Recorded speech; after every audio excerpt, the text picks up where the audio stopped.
Hello and welcome to Property Mastermind Podcast, episode 196. I'm Hilary Saxton, and today you're in for a bit of a treat. I am interviewing somebody who is going to give you a few tips on how you can achieve without burning out, and how you can stop the barriers, and how you can move forward in life to do the things you want to do. It sounds awfully like I'm going to be talking to somebody like myself, which was the reason that this podcast went ahead. So if you're struggling to make a decision, if you're struggling to move forward in life, whether that be in property development or anything, this episode is for you. Let's jump on into episode 196.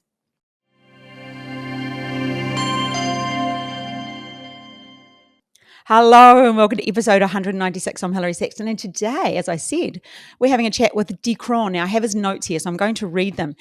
Deekron Krikorian, MBA, is a transformation coach who empowers entrepreneurs and high achievers, sounds like you, I'm thinking, to reclaim their confidence, energy, and consistency so they can become unstoppable in work and life. Drawing from his background as a Big Four CPA, management consultant, and tech startup founder, Deekron developed his holistic, healthy high-performance transformation. Oh my gosh, that's hard to say. He developed his healthy high-performance transformation method, as documented in his best-selling book, The 9 Shifts. He helps people to move forward in life. I'm going to cut this bit. We're going to talk about how he helps people and how he could perhaps help you. And we'll give nuggets away in this podcast of how you can move forward. But he helps people achieve the things that he wants to. He's partnered with global brands like EY, Accenture, Pepsi, Procter & Gamble, and many more. So welcome, Deekron. So pleased to have you here at whatever time of day it is where you are in New York. Thank you, Hilary. It is 4:39 p.m. and I'm excited to be here. Yeah, so you have to realize that to do this at 4:39 p.m. meant that I had to get up a little bit early to get this one done. So it feels a bit weird sort of being dressed in podcast mode this time of day, but hey, we're here.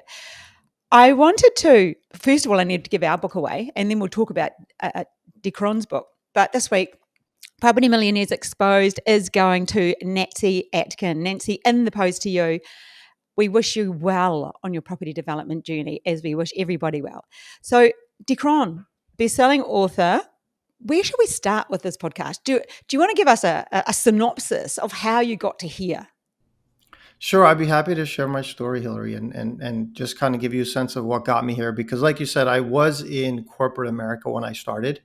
And it's been a long journey. My career has taken many twists and turns, and it's been one of just always being pulled by my passion and being pulled by what inspired me, and kind of not really letting fears or obstacles or other people's doubts get in my way.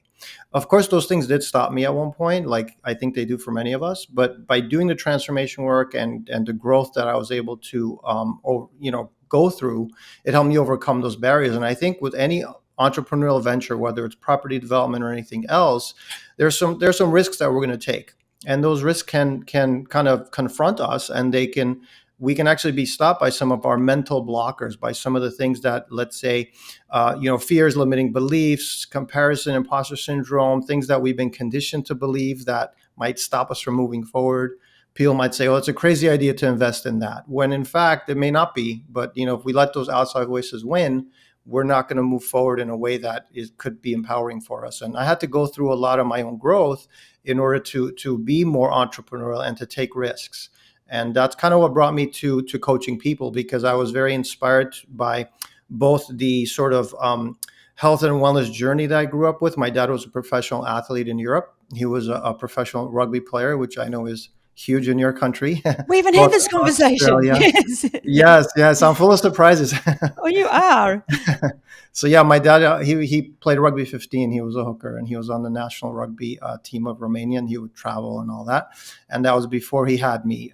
But growing up in the US, where we immigrated to, he instilled the importance of exercise and being healthy and eating right and all those things into my head, into my brother's head. And he made it clear those things aren't optional. So he was a disciplinarian, making sure we live the right way. And then, like I said, later in my life, when I ran into, like, let's say, mindset challenges or my own growth and went through transformation in terms of mental, that gave me another perspective of like what else might stop people. So I had the physical, I had the mental, and now I combine those two to empower other people so they can kind of have that same benefit of what I was able to go through. I love the word confronting. My brain got so hijacked on that. When you said the word things that were confronting you and stopping you, I've never looked at it like confronting. And when I said my mind was hijacked, it was actually completely hijacked. It was like confronting. What a great word! But the picture of things that stop you, because my imagery for things that stop people, the bollards or something comes in the way and you don't get past it. But confronting for me sounds more like an emotional journey than a physical thing. And I suppose have been seeing it. It physically stops us, but it stops us because it's confronting, and that starts that mental journey. Yeah, perfect. Wow. So for you, working with people, and I've done the same and do that now within our mentoring program. But working with people, what do you see as there's many things that stop, and you've brought them up, imposter syndrome, and but what is the one that you find being the most common thing that is stopping people? What are your thoughts of what that is? Yeah, what I see often is I would define it as an umbrella term as resistance. They resist change, they resist moving forward, they resist new advice. As a coach or mentor, sometimes the people have to be ready for it, and if they're not ready for it, they resist changing, they resist trying something new, they resist a new lifestyle or new habits. It makes it hard for them to grow, it makes them hard for them to move forward, and when they're constantly resisting, their mind, or their internal emotions are saying, no, don't do that, I don't feel like doing that, I'll just put it off, I'll do it a different time. Perfectionism starts to kick in. All that resistance, it delays growth and it delays success for people. Oh, you're so right. It is resistance. And just when you said people that aren't ready to coach, because we only work one-on-one with a select amount of people every year. And so we take on about 20 people a year to work with, just one-on-one. But we still have, a bigger community of people, but they don't get to call us and talk to us whenever they want to. So, because you only have that limited amount of time availability. But on occasion, we are quite select. We're very careful, which I'm sure you would be, but you do get the odd person that's not ready. That's not ready, and they won't hear, even though they just don't hear what they need to do. They just can't hear it. And you're right, it is a resistance. I love that word too. I feel like I need a pen and paper. I need to write these. There's some nuggets here for me. Just hearing this. So the resistance. And what do you think causes that? What is the cause, do you believe, of people not moving forward? Because people listening right now, they're listening because they want to learn about property development. And their belief is, I can just Google and go on some free Facebook pages and learn little bits here and there, or pay $399 and understand that that's a course that's going to teach you something. But they don't realize the thing you're going to learn has the potential to make them, even on their first development, between sort of 300,000 and $1 million, whatever that is. But they just don't realize that the investment in themselves is the vital part. So how do you get people to understand, to take action? Yeah, well, what is your methodology on that, Deekron? Hmm.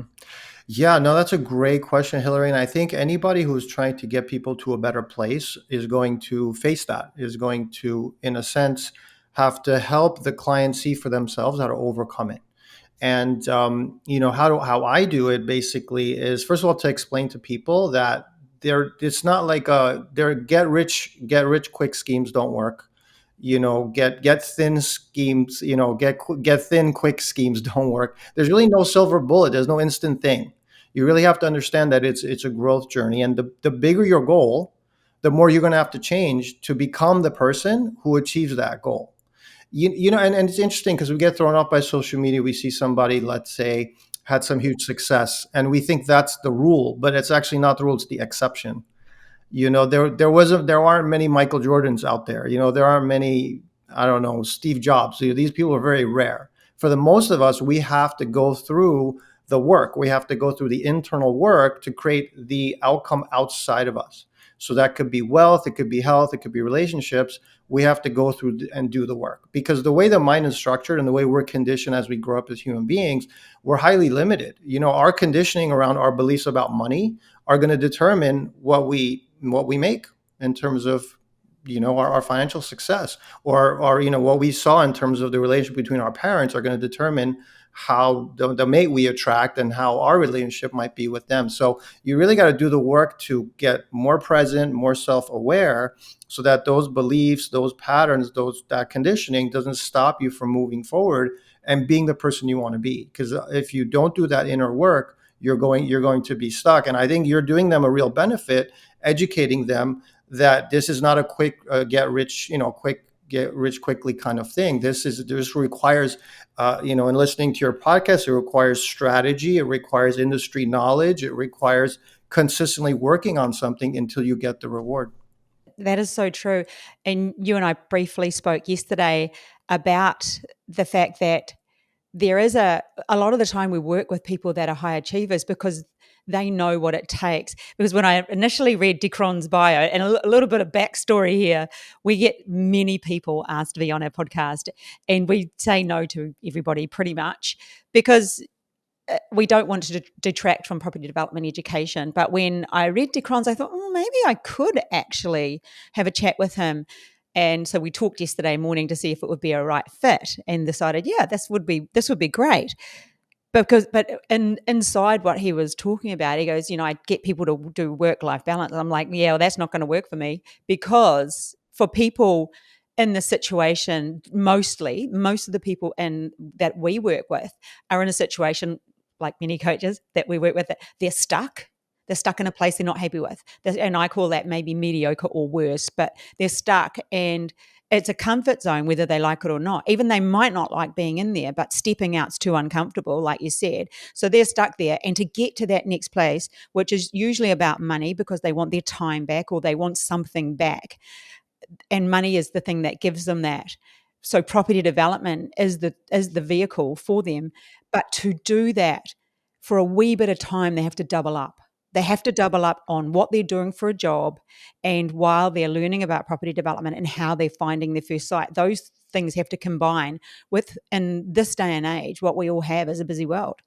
Most of us are doing a lot, and then they have to add that in for a short amount of time, and it's going to be uncomfortable. And people have to realize that. And so when Deekron had said, "Oh, well, I've got a, I'm really all about balance," I'm like, "Yeah, that can't be happening right now for my community, because they have to know it's going to be a little bit unbalanced for a while to get to balanced."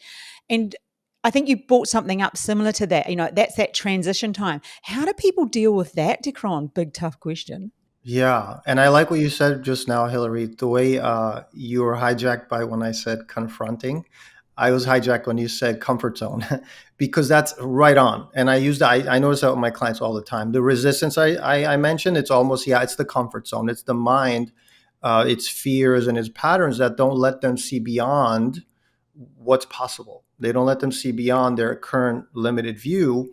And what you're doing is you are inviting people to go on a journey of growth, and not only to grow their finances, but to grow themselves and to step into being those like successful entrepreneurs in the space of property development. And I think of it like a rubber band. If a rubber band is only this big, and then we want it to be bigger and, let's say, fit more inside of it, there's going to be tension in that process of stretching that rubber band. And if we don't have the practice and the accountability and somebody to keep us going when that gets uncomfortable, the rubber band just going to go right back to its original size. But if you keep it there long enough, you could hang in there with that tension. Eventually, the rubber band becomes bigger and wider and can fit more into it. And so that's how we want to think about our personal growth, and know that if you don't kind of get through that period, like you said, where it's going to stretch you, you're going to have to work double and take on more stress, then you have an opportunity to go past that, or you have an opportunity to withdraw. And if you withdraw, you're going to move further away from your reward. Yeah, so true. How do you work one-on-one with people? What is your strategy? I'm kind of a pusher. What and I think, and maybe because of the world that I'm in, it's, I don't know, maybe it's a bit of me, but I think a lot of the people that I work with are super busy, and there's that time factor, and I need them to grow faster. So how do you work with people to get them? And you were talking about personal growth. For some people, they're listening to that word and they're like, ugh, I just want to hear that on a podcast. I'm here to listen about property development and structures. But personal growth, it's such a big one. And you talked earlier about self-awareness, which I am massive around, being self-aware of who you are, what your habits are. That to me, that's probably one of the top ones, because we can't grow until we know who we are to start with. So we have to have that beginning spot. So how do you get people to, what's your strategy? Give me one of the tips that you use to get people to make that change. Yeah, I think anytime you see somebody struggling in a certain area, it's usually due to a limiting belief. And then when you understand what that limiting belief is, you literally uncover it, and then you can start to unravel it for them, because that belief started a long time ago, and they've been living their worldview through that belief. So one example, again, I work with the mind, but also sometimes with the body. And if a client of mine wants to improve their health, for example, like my client Mary, she wasn't putting in a lot of effort into the habits I was prescribing to her. And when I started trying to understand why that was happening, she kind of, I got into like, what do you believe about this? What is your belief about your ability to succeed, to improve your health? And she said, well, I believe I'm too old to lose weight.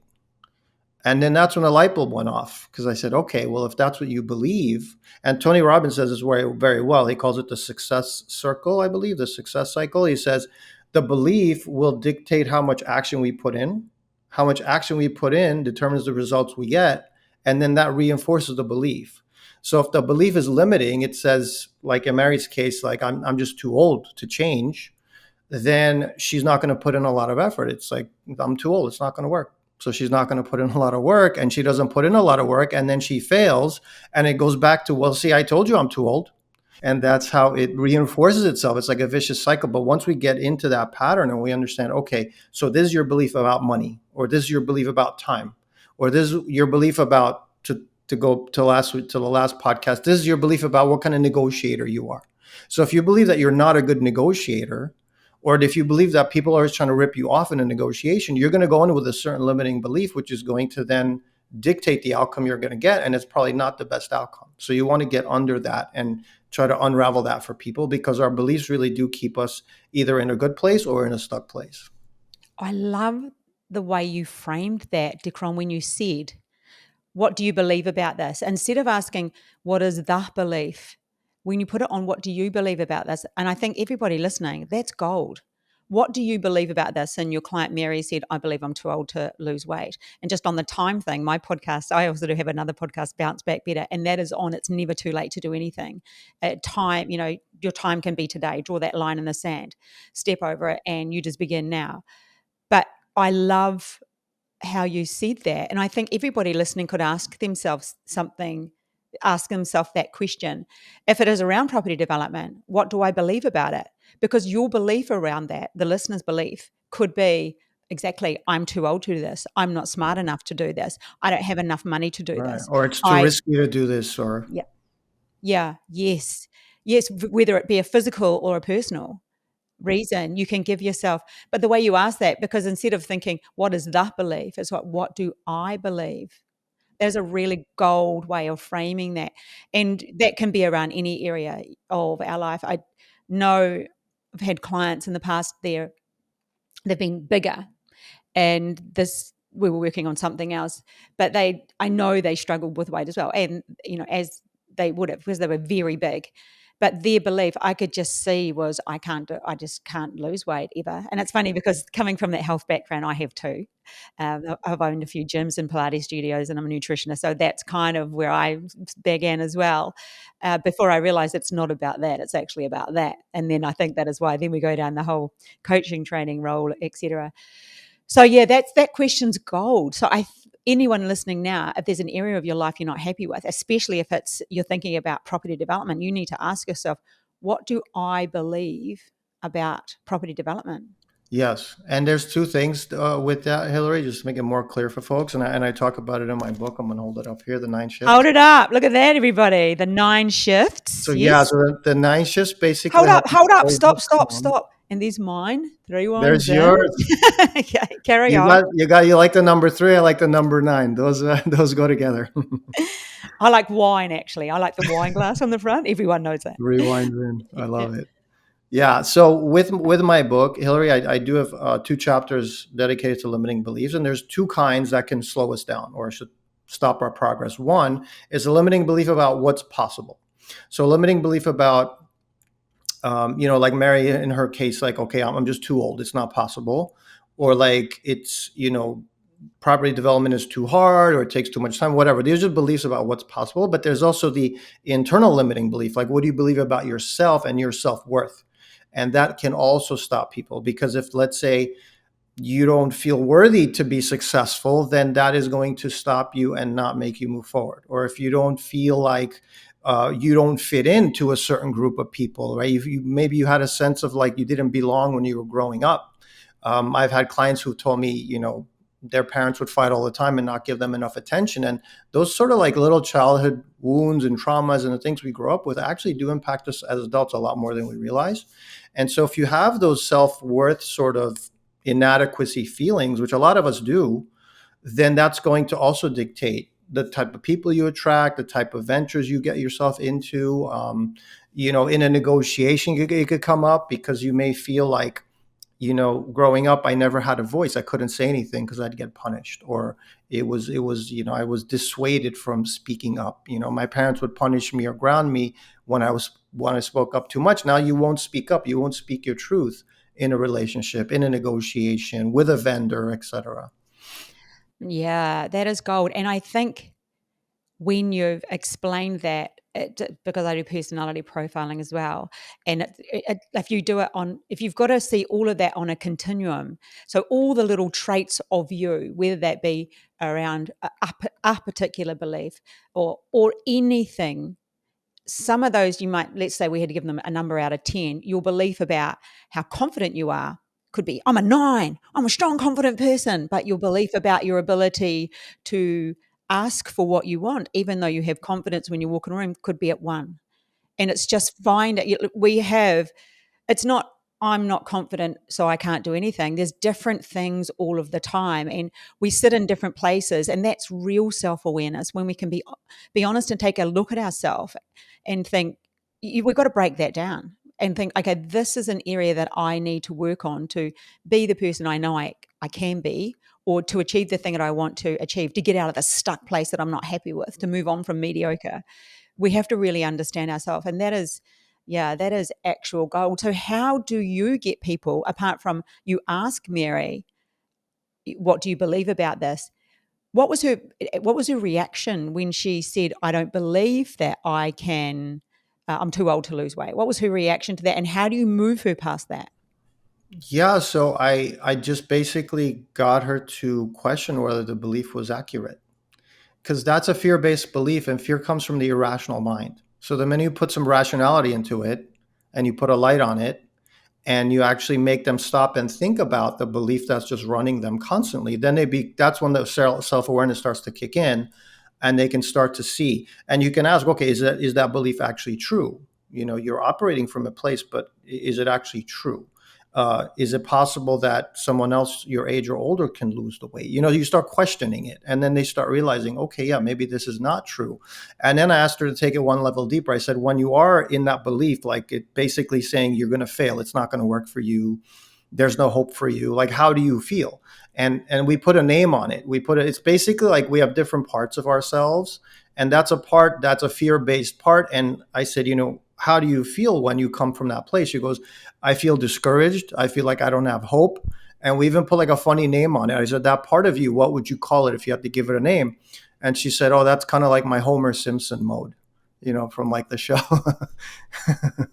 And then so Activate now, Homer Simpson mode. yeah. And now I just call it out. I go, Mary, are you being your like, Homer Simpson, or are you being momentum Mary? Like, which part of you are you being right now? And that helps her make the shift out of the negativity, because Hilary, 70% of our thoughts are negative thoughts. So if we're not proactively shifting out of the negativity, shifting out of the beliefs and reframing them, it'll slow us down. And one of my coaches said something really powerful. That group in Australia that I'm with, they said the most dangerous thing you can hear is what you say to yourself when you're by yourself. So gold. That time you're driving the car or you're in the shower or you're out walking. Yeah. Yeah. That is absolute gold. Another great point there, Deekron, you brought up, I can resonate with Mary having a Homer moment because, especially in the world that we live in, we do some pretty big things. We've got quite a bit going on right now. We're building, constructing quite a lot of big things. We've got people in our world doing stuff. So our world can be quite intense, and as you mentioned, property development comes with risk, or you're always assessing things.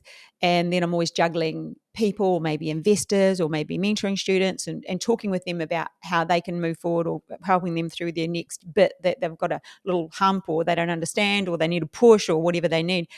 But sometimes our worlds become negative.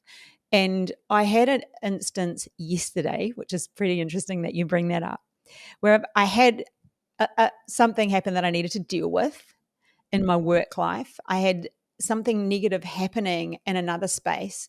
I had about 4 negative spaces around me. And I felt yesterday, I felt like there was too much negative in my life. And I actually said to my PA, Shelley, I was like, there's just too much negative going on for me right now. There's something happening and I could really feel it.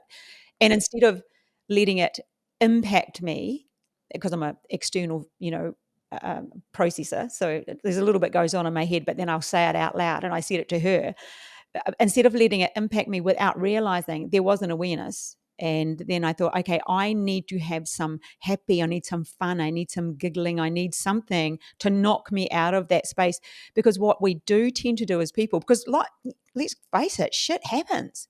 We do have those bad days. We do reverse out of our garage and accidentally hit the rubbish bin, and the dog does run off that morning when you've got that meeting on, and we do break a fingernail when we need them all to look perfect, and we do have bad hair days, and we do kick the edge of the bed, and our kids do borrow our cars and dent them, and they do lose their cell phones, and they are irritating. And sometimes we can have lots of little things happen, and normally maybe if there's 5 or 7 of those we don't notice, but there are points in our life when they can feel overwhelming. And I don't want to use the word overwhelm yesterday was more about recognition for me. I had to recognize I needed to hang on. But a lot of people go through life with an unawareness around that, don't they? Aren't you unpack that one for me? What are your thoughts there? No, I think that that's great, Hillary. And I think your ability to take a step back and get a new perspective comes from some of your own growth work that you did. Because I think most people, they live their lives in survival. And when those negative things happen, they just try to either push through or they withdraw, but they don't take an observer view. You know, what you want to do is just take a step back and observe, not react, not just run with whatever's happening, but say, okay, what's happening outside of me and how am I interpreting it? Because our interpretation is everything. Like what we interpret determines how we're going to proceed. You know, again, that also goes back to the belief. But if things are happening and you feel like you're a victim or you feel like you don't have a choice because you've grown up that way, then you're going to just react in a survival mechanism type of way. You're either going to try to force outcomes, which is not good, or you're going to withdraw and shut down, and that's also not good. But if you're able to step out and not go to either extreme and say, okay, like what's happening here? Again, making the irrational rational. You know, I think journaling is a great tool for a lot of people to be able to discharge the emotion around what's happening in their lives. So if you can actually put pen to paper and write it as a story, like I tell my clients, especially when they're struggling to sleep, I tell them, okay, if you have a lot of stuff swirling in your head, write down what's going on in your thoughts, but write it as you're writing the story about someone else. Pretend it's not you, so that you don't get too involved in the story or the emotion of it. Just write it out. And the minute you write it out of your head, you dump those thoughts on the paper and it discharges the emotion and gets you centered again.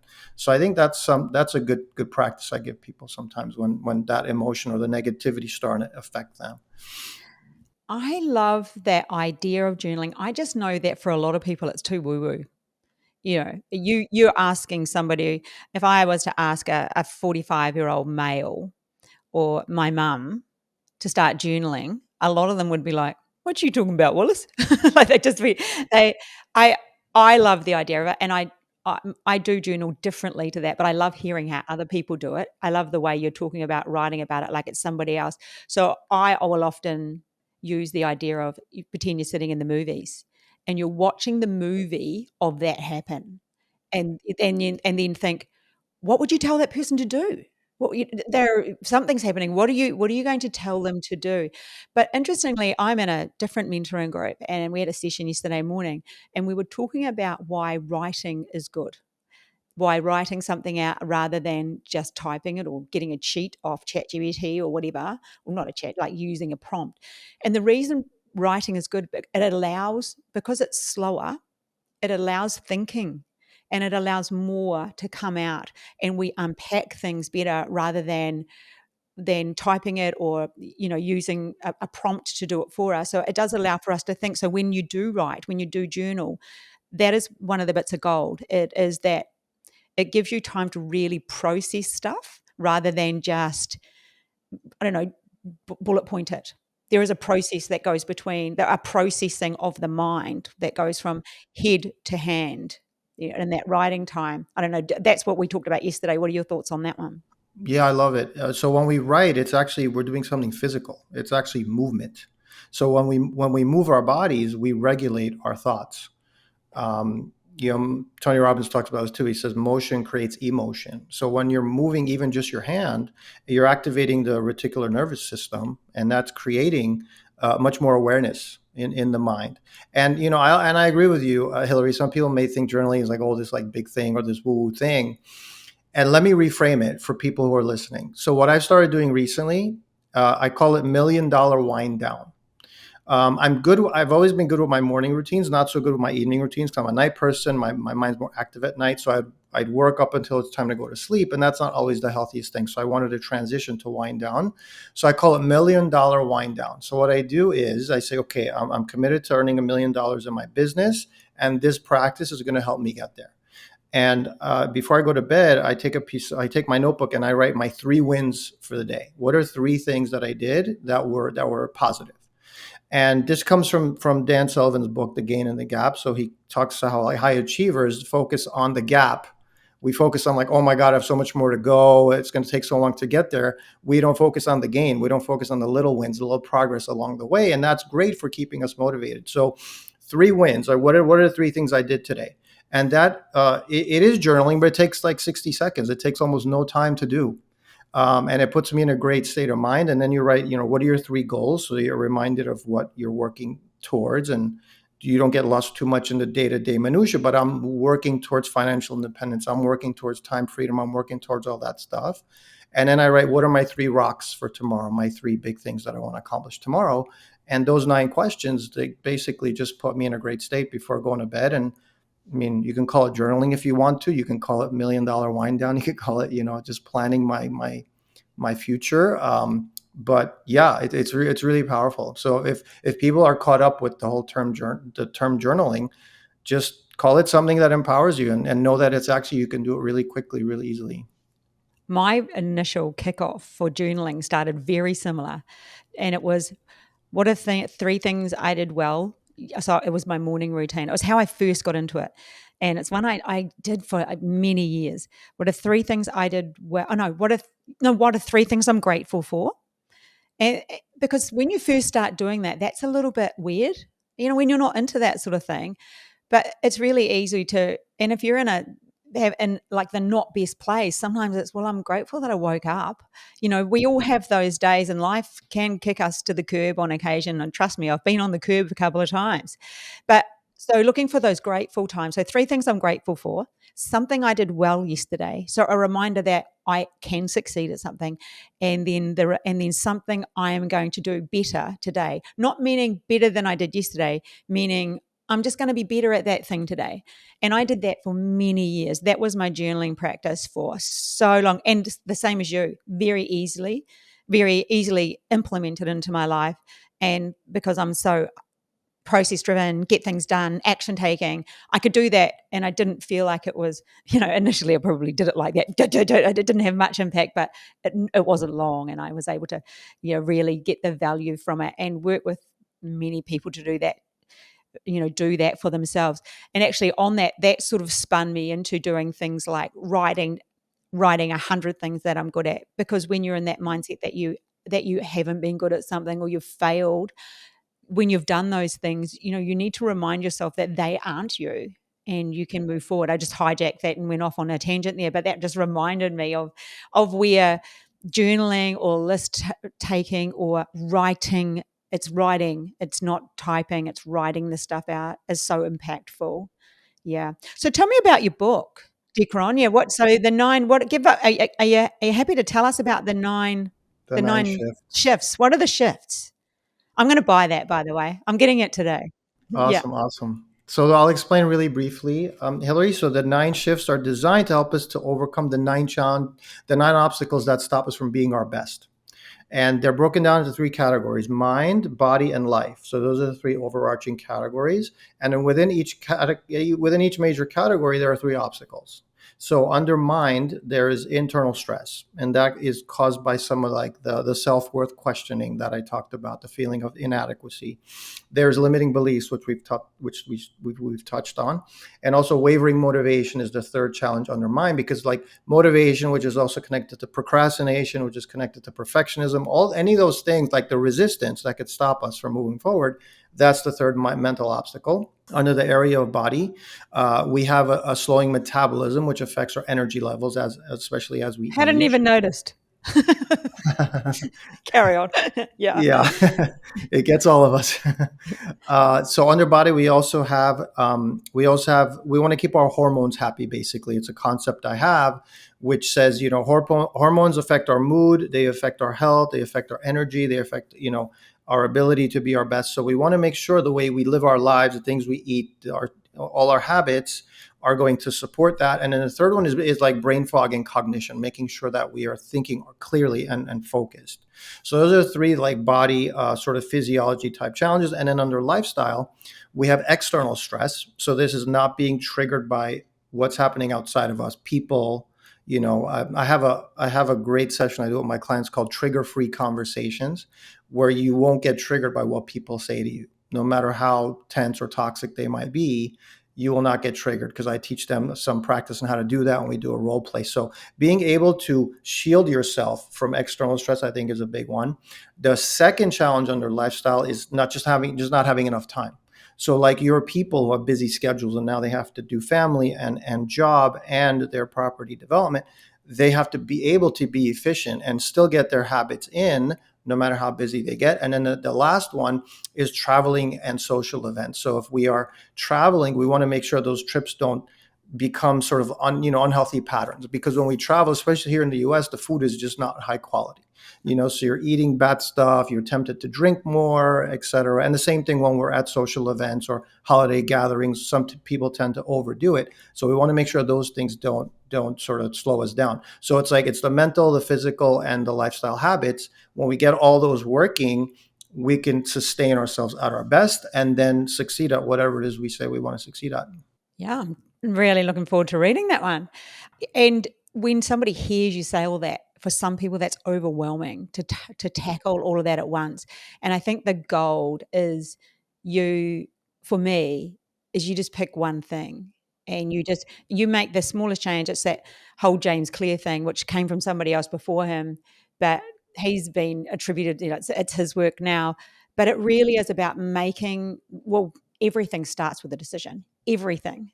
And you choosing not to make a decision is you making the decision of no, or you are making a decision of yes just by not making a decision. But again, it's that level of self-awareness. You have to realize who you are, what you're doing, what's happening for you, with you, and what is the number one thing that you want to work on today? Because nobody wants to implement all of those 9 things at once, because we all know that's going to last till about morning tea time. Before we're triggered, before we're angry, before we're eating, before we just chuck it all in the bin.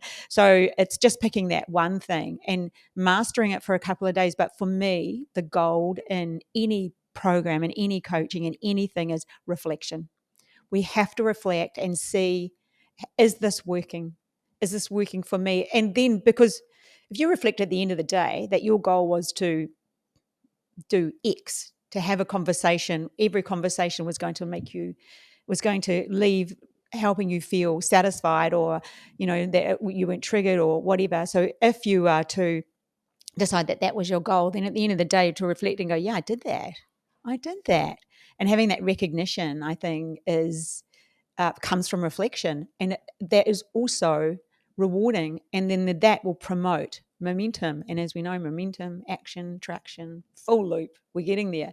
So I'm really looking forward to reading that, Deekron, because it sounds like there's a few nuggets in there, and I don't know, you just never know every piece that you pick up and you think that would work for me right now is so useful.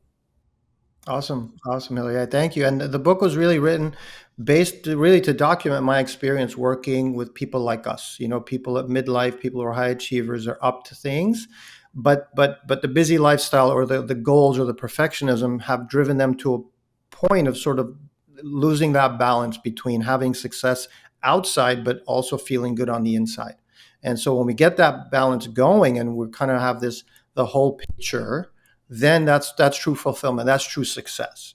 You can't only have like success in one area. You want to have success in all areas. And so that's so I know the number 9 may sound like a lot, but to your point, Hilary, it's just pick one that you think, is getting in your way the most, and start to work on that one. And then you add another one later. So that's a good approach.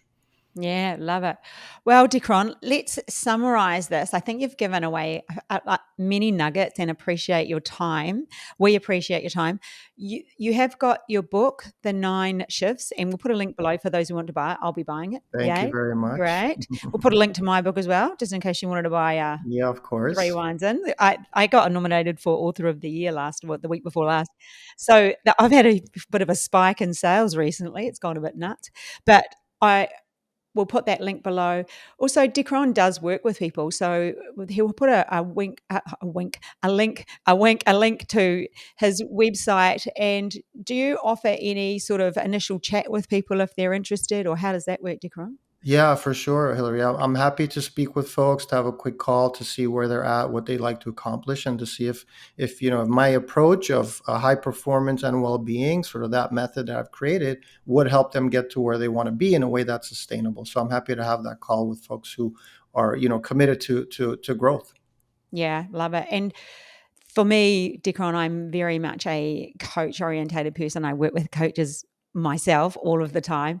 And like I said, we have a mentoring program within our business. And I also work with, I'm being like you, yeah, being coached and mentored in a different realm, all around stretching, but probably even looking for a new coach myself in different areas. And even though I've been a personal trainer and nutritionist, I still hire them.